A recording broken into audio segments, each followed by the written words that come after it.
Okay, so welcome to the August meeting of the cataloging committee and catalogers from Missouri Evergreen. We always have a great turnout at this meeting. There's 49 of us, which is awesome. So yay. We're just going to go ahead and jump in and get started. So first thing we have is our cataloging committee news. We want to welcome our new cataloging committee member, Sarah Llewellyn from Cass County. I'm going to let her introduce herself. So Liz told me I was going to have to speak at this, and I went, oh no. Hi, I'm Sarah. I'm the Technical Services Coordinator at Cass County. I've been here around a year and a half. I've been cataloging in general, maybe 8-ish years. Liz is the person who initially trained me at work at our previous library, so she taught me everything I know, just not everything she knows. But I'm happy to answer any questions or beg other people for answers too. Thanks. Sarah, tell us about your pets. That's like a mandatory thing when you introduce yourself. What pets do you have? Okay, I have a little spoiled Yorkie mix named Samson. He's my baby gremlin dog. And then my sister has brought in, we had one cat and then we thought we were getting 2 cats, and that ended up being 3 cats because the cat was pregnant. So basically we have 4 cats in the house now who are also very spoiled. Cats are like potato chips. You can never have one, and that's what happened to us. We have 4 cats because we had a feral head kittens, and my husband said, "My babies," and then we had to keep all of them. So they're all so I get cute. It. Exactly. All right, so welcome to Sarah. She will now be included into the cat help email, so you may be getting responses from her. We'll move right along. So CAT committee now has WebDewey. Thank you to the Missouri State Library. I think everybody has gotten their login information if they did not have it already through their library. So when you email CAT help, we will all have access to WebDewey to help you find a Dewey number if you need it, or of course you can always email me directly, but that's awesome. So next, I should note this, that the MEC OCLC symbol, we've been saying it is MEC just because we have, but that's actually not what our OCLC symbol is. Since we have now gotten WebDewey, they actually assigned us one, and we are MOMEC. So when you see MOMEC in records or wherever, that's still me.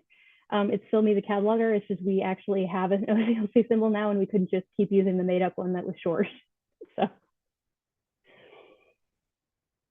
all right, cataloger, consortium cataloger news. That's me still. Okay, so buzzing right along with certification, recertification. I always put the numbers in here for you guys. We have a lot of people always getting certified, recertified, which is absolutely awesome.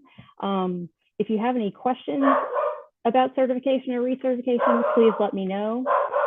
Can you hear my dog? I'm sorry about that. That's Gibbs being a butt upstairs, barking at the mailman probably. But if you have questions about certification or recertification, please let me know. You can email me directly and I will answer anything you need.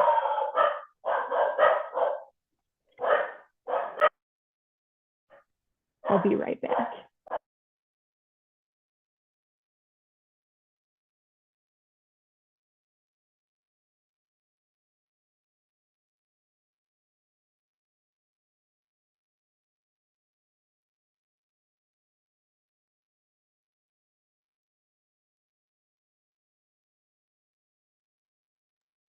I'm sorry about that, guys. Get a dog, they said. It's fun, they said. So that was my Corgi Gibbs. I apologize. He's a butt. Okay, so moving on. Mark crib sheets. As people ask me to add more things to Mark crib sheets, I am doing so. So this last month, I added a reader. So there's a new J reader in the crib sheets, and there's also an example of a foreign language book. I believe it's also a J book, but those are added.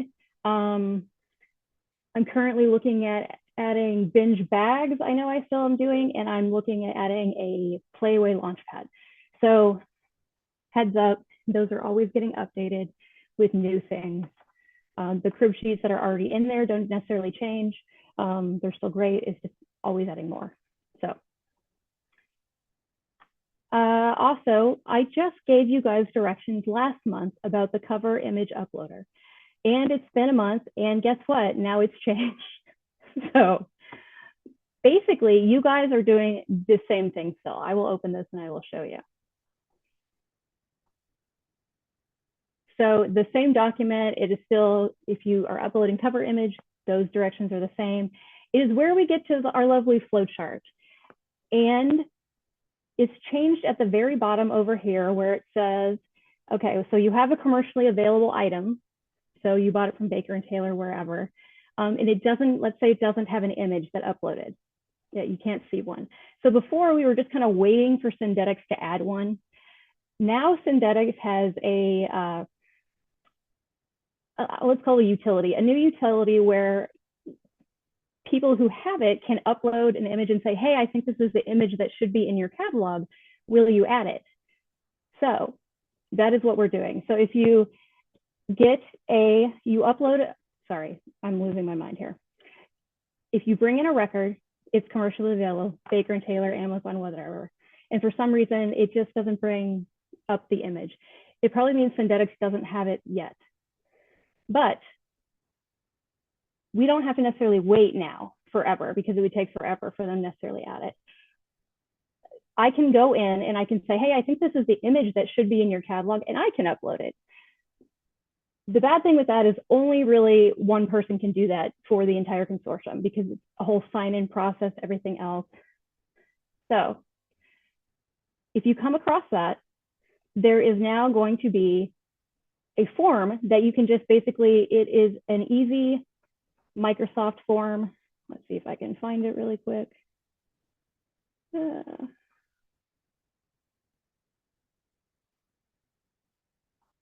Basically, you'll just fill it out. I need your name and your email address just so in case I have a question, I can get back to somebody, but you know, not big a deal. What I really need is you just have to really give me the TCN of the record. That's the only thing I'm required that I need, because then I can go and look and find that image that should be there. Then I will take that and get it to Syndetics and make them upload the image. Now, it'll take a shorter amount of time if you contact me, but it still could take up to a week to update their side of it. But at least now we're not waiting forever for them to add something. Does that make sense to everybody?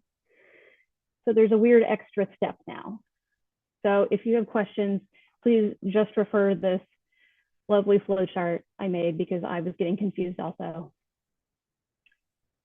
So that is what's happening with the cover image uploader. I also linked the form here.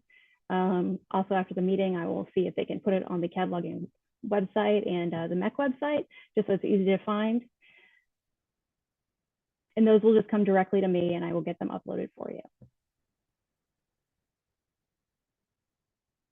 Okay, any questions?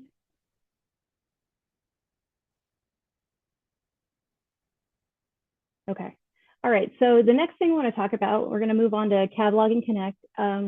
Kate and I have been talking to Jennifer Weston. She is with Equinox, she's a delight. And she is the one working with the entire consortium on the permissions project. Now, cataloging permissions have been mostly sorted out because of how, you know, regimented our certification process is. However, we had been asked to make a small, like, we're calling it baby cat just because we don't know what to call it. But basically, it's like circulation plus cataloging, because these are things that fall into our basic certification, but it's not everything. It's not even adding, it's just changing things. So the baby cat permission group that Jennifer is going to add for us is going to have things like changing shelving location or status, barcodes and call numbers. So these are people at, you know, maybe at the circulation desk generally, who you have things on your new shelf and they just need to scan them and go into the regular collection, change the shelving location. That's really what this little baby cat permission group is for. If you need more permissions than that, obviously you'll need basic or advanced. And then the very, very top of everything is going to be the cat admin, the one to rule them all. So these are really based on top of each other. It is going to be more of a pyramid. Jennifer is going to be making all of that happen and all those changes for us in the test server. So we can check things in the test server, make sure permissions are behaving like we think they should before she touches anything and moves it to the production server. So don't worry, we're gonna poke it and see what pokes back first, but be aware that that is happening. As always, if you have problems with your permissions, you're not set at the correct level, or just something's not working, please email me. I cannot make patron accounts or staff accounts, but I can update them once they're there. So I can help you with that if you're having issues with your permissions. Also of note is that when this is done, we will be going through and making sure everybody who is certified has the correct permissions level that they should, and it's not super, super higher or lower than it should be. But this is probably going to be into next year, but just be aware that this is happening in the background. Any questions about permissions? Call it CircCat. There you go. I couldn't think of anything. It was like baby cat, but that's, I don't know, weirdly, I don't know, it's weird. And then why isn't it kitten? Yes, exactly. Liz, I am here now, but you're doing a great job, so I'm just going to sit back and listen. I hate you. You missed Gibbs barking and being crazy, and I had to actually leave the meeting. Yeah, I know. It was, here we are. Yeah, so that's what's happening with permission. So as always, if you go in to do something and you can't do something and you think you should be able to, just send me an email. I will go in and look and make sure it is sorted out for you. Because with cataloging permissions being attached to our certification project, Equinox support doesn't necessarily want to mess with them because they know they may not have all the information. So please contact me or Cat Help. All right. There's a question. When's it going to change? Is it still like it is now? And yeah, like Liz said, it's probably going to be a couple months before it goes live. We're going to test it out in the test server first. Just be aware also that this is not just something that the catalogers are doing. Missouri Evergreen as a whole is really trying to clean up and get more regimented with their permissions. So we just happen to be the ones that are ready first. Yep.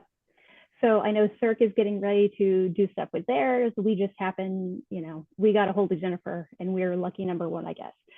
It's not changing right this second. It will be slightly different if you're in the test server because I know Jennifer has already started updating things in the test server, but it's supposed to be a smooth transition. Again, though, if it's not and you're not set correctly, please email me or Cat Help and we will get you sorted out. It's just, it's in that weird phase in the test server right now, so we can make sure it's correct before we move on to real life. And also don't worry if you're one of the staff members that wears many, many hats. We have solutions for that.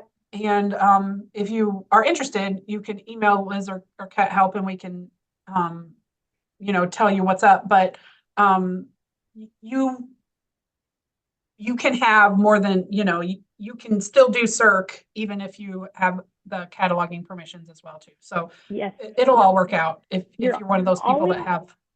You're always allowed to have secondary permission groups. So even if your primary one is set as like circulation, you can still have the cataloging permissions. It's just considered secondary. It works the same. It just has to have a first and second assigned. It doesn't really mean anything. So, all right, cataloging discussion. Who knows what the negative TC1 is? I get asked this question all the time because it is a pit of snakes, that TCN. So -1 TCN it exists, but it doesn't exist. So patrons are never going to see this. This is just something that the catalogers see on our side. And you have to search for it because what it is, it doesn't necessarily have a title. It's an amalgamation of other terrible things. So WTH, what is the, so the -1 TCN is what happens when you add precats. Where do those precats go? The -1 TCN. So it doesn't have a title attached. It doesn't have an author, but it's maybe things from ILL or something that slipped in and somebody now wants to check it out, but for some reason it doesn't have a barcode and it wasn't cataloged and you need to just give it to them. Those are pre-cat things. They all end up on this -1 PCN. You can only find it by searching PCN -1, and it will take a minute to open because it's all the pre-cats from everyone at the consortium. So before last week, we couldn't hardly even get this PCN to come up when we put in -1 in search because it had 6,000 plus items attached to it. So it was bogged down and was just, nope, not happening. So Kate and I discussed this with the cataloging committee, and then we actually made Jennifer Weston give us some advice also. And so we went to support and we had them delete off of the -1 PCN all items that have had no status changes within the last 3 years that also don't have open bills. So that was over 2,000 items that got deleted. Then we had them delete anything that was marked discard or weed. I combined the words. That was actually only 22 items on there. And then we had them delete everything that was just in the cataloging status that who knows how long it's been in there. And that was over 3,000 items. That leaves 697-ish things still on the -1 PCN. We do need you all to go in and please delete things off of this PCN. Your workflow should include, like if you have an ILL and you're adding a pre-cat, once that item comes back in from your ILL, you should be going to the -1 PCN and deleting that item, so we don't get them built up again to 6,000 and then we can't open it at all. So Liz, real quick, you don't, if that's your workflow, your ILL workflow, you do not even need to go to the -1 TCN. You can do this through item status and just delete it. Because right now the -1 bib anyway, you can't get to the holdings, so you can't actually delete it from there. But for example, our workflow, you know, we put in a pre-cat for ILL and it comes back, and then we search for that barcode and we delete it from there. With a multi-branch system, sometimes you will have to cancel a transit. So just be sure that you're paying attention to what's on the screen, because you might think you're clicking OK to delete it, but you're actually clicking OK to cancel the transit. And then you still need to go delete it as well. So are you all seeing my screen? Yeah. So you'll see I put in -1 and it's still trying to pull it up. It will pull up the record. It's gonna take it a minute, but it will do it. Before it would do it maybe eventually. Mostly it would stall out, but with only 700 things on here, that's as small as we could get it, and it, like, you know, let us in there. I want this to fill up so we can show you what we're talking about, but it's currently being a butt. There we go. Okay. So you see things have actually been added because people have had to add pre-cats. So there are 702 things attached to this. So what Kate and I are talking about is you will go into the item table and you will edit from here. The holdings view will not come up for this record because it is too big. You will have to edit from the item table. Does that make sense? Wait, Liz, I don't think you can delete from the item table. Can you delete a bib there? You can't delete an item there as far as I know. You can't delete the item? No. You have to do it from the actual call number? The barcode. So you can do it through item status, or the way my ILL person does, they search by barcode and bring it up and delete it. But yeah, you can't, because we can't, the only way to delete something in a bib record is from the holdings view, and the holdings view will not load. So you have to have the barcode and then take it to somewhere outside of the bib record to delete it. Okay, so we'll do it. Kate knows more about this because I don't add pre-cat things because I don't add things. So thank you, Kate. Okay, so we would take our barcode. Where are we going now? Are we just searching Go the to catalog? No, go to search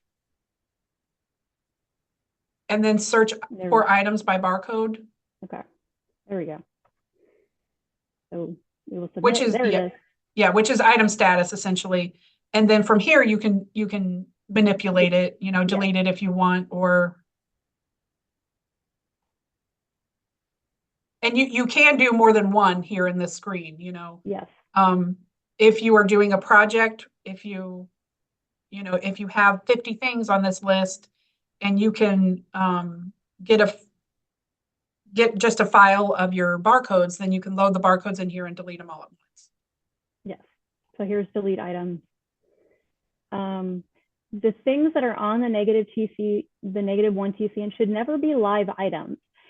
That could happen accidentally, and we're not sure how that happens. But if you're going to this TCN and it's saying like it has a call number and it's shelved somewhere, it just happens to be on the TCN, that's just, we don't know why that happens, but that's incorrect. And it needs to be resolved in some way, whether it doesn't really exist and you delete it, or it does really exist and it's attached to something and you need to move that item off of this TCN, or delete it and re-add it to a different bib that it actually goes on. Yeah, if you have an actual item on this that's not a pre-cat, but somehow, some way got on, there's no way to transfer it. You have to delete it and re-add it to the appropriate bib record.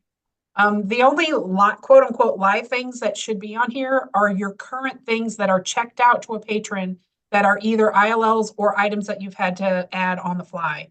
Everything else needs to be out of there.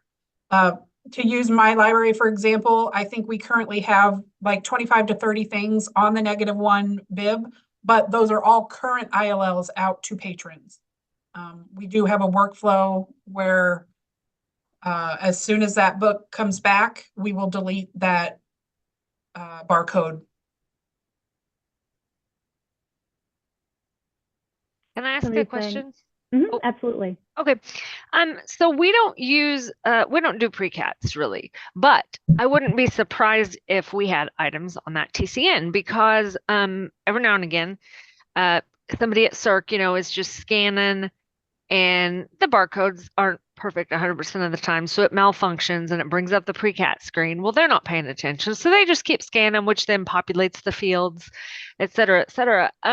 Is there a way that Equinox could generate this list with our monthly cataloging reports so that I could be like, look at them, look at my holdings in an Excel report. Okay, these are not all supposed to be on there. So I can then, do the barcodes in a notepad and stick them in item status and delete them. And we could keep it cleaned up every month. Would that be feasible? If that is something that we would like as a report, I mean, I'm sure they could figure out a way to make it happen for us. There is a report already that you can run. Oh, okay. I just don't think about it because we don't do pre-cats. And I just thought, well, if it's one of the ones that I just look over every month, I don't know. But I can generate that report and just make a note to myself.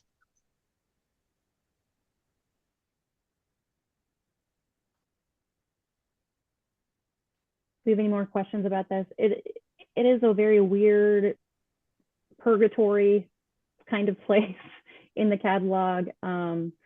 Yeah, so even if you don't do pre-cats, look at this and see if there are things on there. As Darcy explained, they can end up there, in many fun ways that they shouldn't be there, but they can end up there.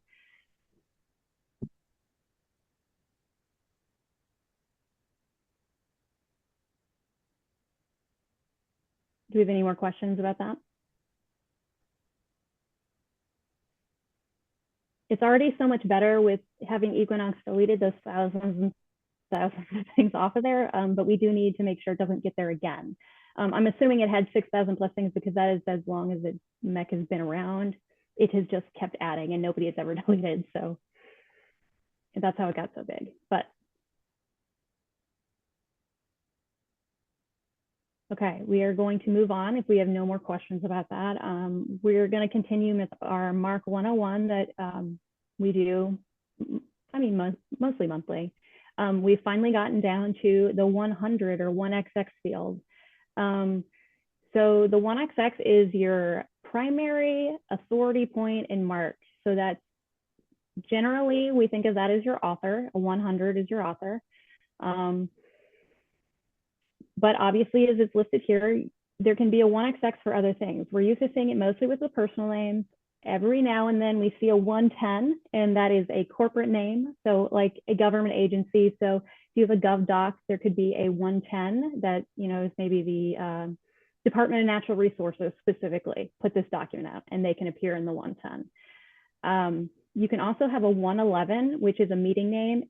I'll be real honest, I have never encountered a record with that, using that. I'm sure it happens, because obviously why would there be a way to make that happen if it wasn't a thing that could? But I've never seen it or had to use it. But that is something that could happen, and that would be like a conference or the NATO meeting on climate change, something like that. If you catalog your annual report, if your library puts out an annual report, you're probably using a 111. But yeah, I can count on one hand the amount of times I've ever used a 111. Yeah, I don't honestly know if I've ever seen it. So it can happen. The other way you'll see it is a uniform title, and that is a 130. You're generally going to see that with foreign languages all the time, religious texts. These are things where it says like Bible, and they all have that uniform entry, so that no matter how many King James yada yadas iterations of the Bible, it will still pull up by the uniform title, which is just Bible. Okay. The 1XX field, it is an authorized access point, meaning that's an authority record and you must look them up. You can't just put random whatever there. So of course I have listed here and here where you can go the Angel website or the LC website, whichever you prefer. What about all the records with the movie title in the 1XX? That could be legitimate. I'm trying to think of like a remake. It's certainly not hurting movie. anything that they're there. No. As long as it's also in a 245, you know. Yeah. So the title in a 1XX in a movie, great. What you don't want to see in a movie is ever like the producer or the director in like a 100. That's wrong. A 1XX though, there could be an argument for that on certain movies.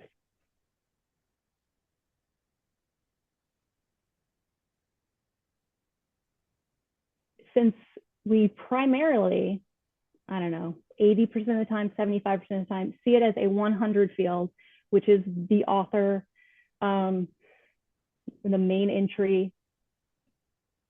There is a difference between a 101, a 1 in the first indicator, and a 100 0 in the first indicator. And basically that one is saying whether your name is like flip-flopped, you know, like English citizens do. So on my standardized test, I am Rudloff, Elizabeth. Is that how the name appears? Or is it like Pink, where she has one thing for her name? That's what a 0 means. We haven't standardized the flip-flop because there is nothing to flip-flop, or it's maybe a foreign name that doesn't do that. Or the 1, which is how we think we're going to see it, Rudloff, Elizabeth, as my author name. I have another question. Okay. You just made me think of this. And I probably know the answer if I look it up, but like if you were cataloging something by Pink, so I don't know if she still does, but she used to use an exclamation point instead of a letter I. Would you use multiple 1XXs? No, that will appear in her authority record. We can actually use that one as an example. Let's find her here. So we want the name authority. And this is like, it reminds me of Prince, and the artist is formerly known as Prince, and then his name was a symbol. Does anybody remember that? These should all be in their authority records. So we want to look at a name. And then we would just try to find pink in here. I think her actual name's Alicia Moore, if that helps at all. Creeping pink, or I mean, we could try.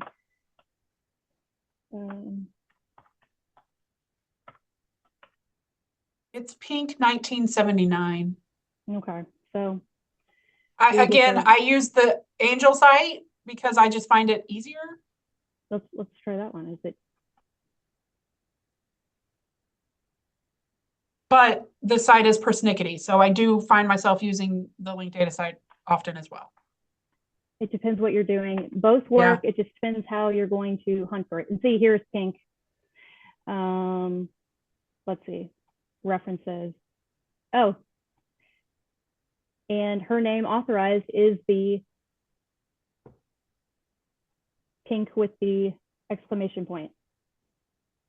NK 1979. And so when you click in there, it should have, yeah, see pink. There's her regular pink without the exclamation point of the I. And there you go, there's her Alicia Moore. I would have never been able to spell Alicia. I was going to spell that wrong, but they should all be listed there. I know like Prince and the artist formerly known as, all of those were listed in his. So if somebody were to look up the artist formerly known as Prince, Prince would come up because it's a C also, it's a 400. So, but to kind of speak to Darcy's question, so a patron's not going to go in and search P exclamation mark in K.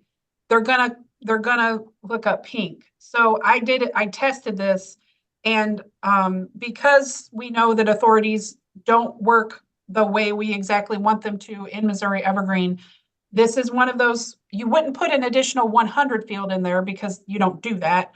But you do somewhere in the bib record want to have pink in there without the exclamation point, so at least it can be searched by keyword search.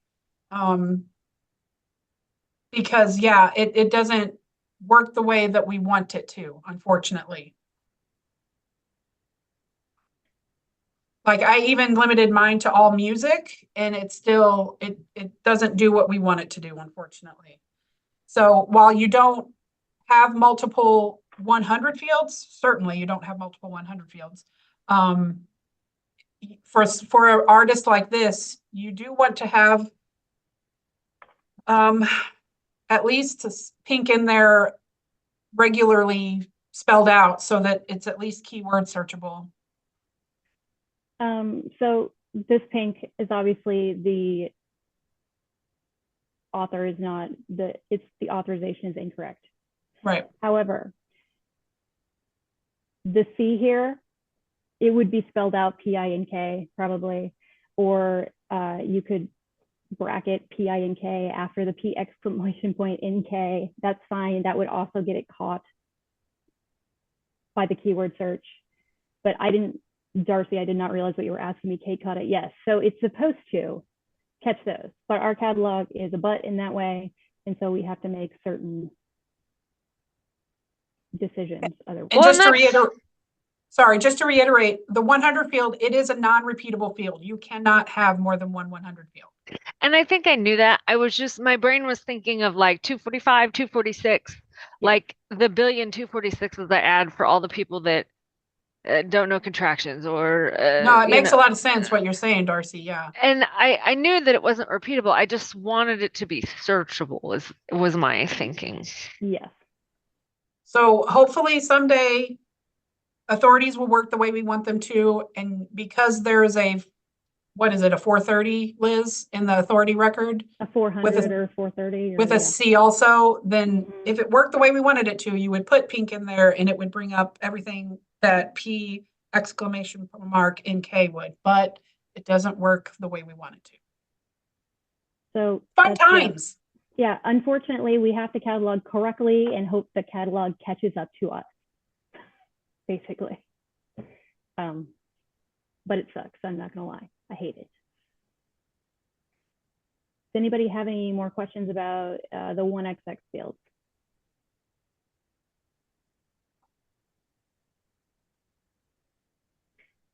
I mean, okay, so Sarah asked, so a 500 field maybe?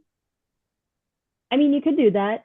500s are caught by keyword and 500s are repeatable. So if you're like, no one's ever going to find this and you want to put in a note that says, you know, something about like pink spelled out with just, you know, alphanumeric, like it's supposed like phonetic, great. That's not ever wrong to add a 500 note where you think it could clarify something. You can always do that.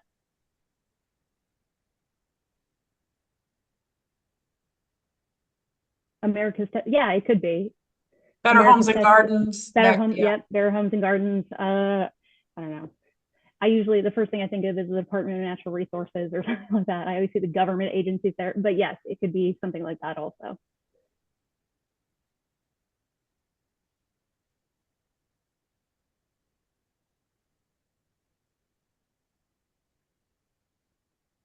All right, do we have any more questions? Doesn't have just to be about the one excess. Do we have any questions about the -1 TCN or the permissions or anything?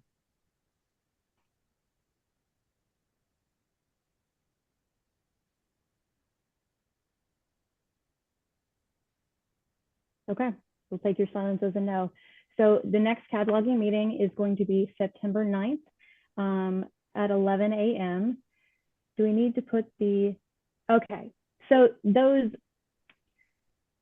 0 junk fields, those fields are LC's attempt at metadata.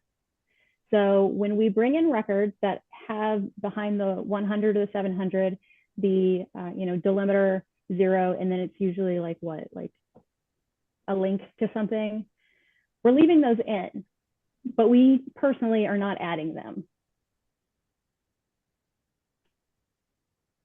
Does that make sense? So if you're creating a record, don't worry about it. That's the 1. Okay, what's the 0? I'm confused. Now we're going to look it up because Liz doesn't actually know everything. Let's see.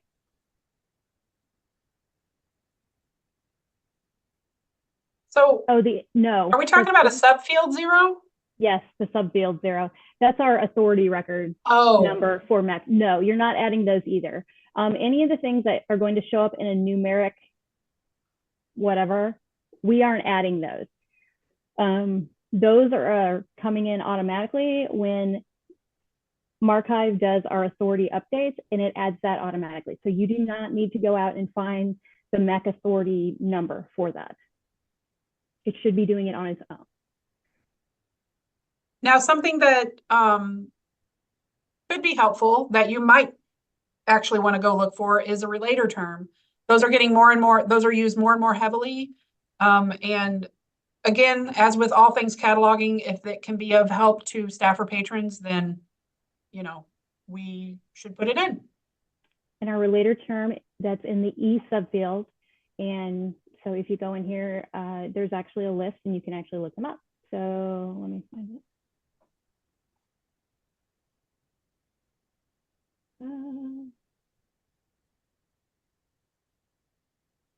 Here we go. Here's the policy and everything. And this is where it would say author, or if it has multiple, you would add another E field in the second one. So if you have something that is written and illustrated by the same person, their last name, E field author, comma, E field illustrator. And this is just talking about RDA and why we do that and yada yada, and giving us examples. This comes in especially, I mean, with movies, you know, you've got your director, you've got your, I don't know, third grip, whatever, you know. That's probably actually not an authorized term, so don't use that. I don't even know what a grip is. It sounds very murdery.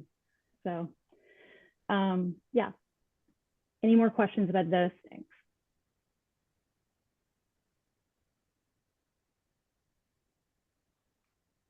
Okay.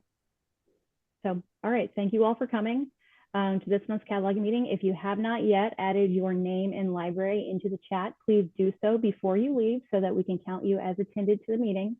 Otherwise, we will see you in Cat Help online or at the next meeting on September 9th.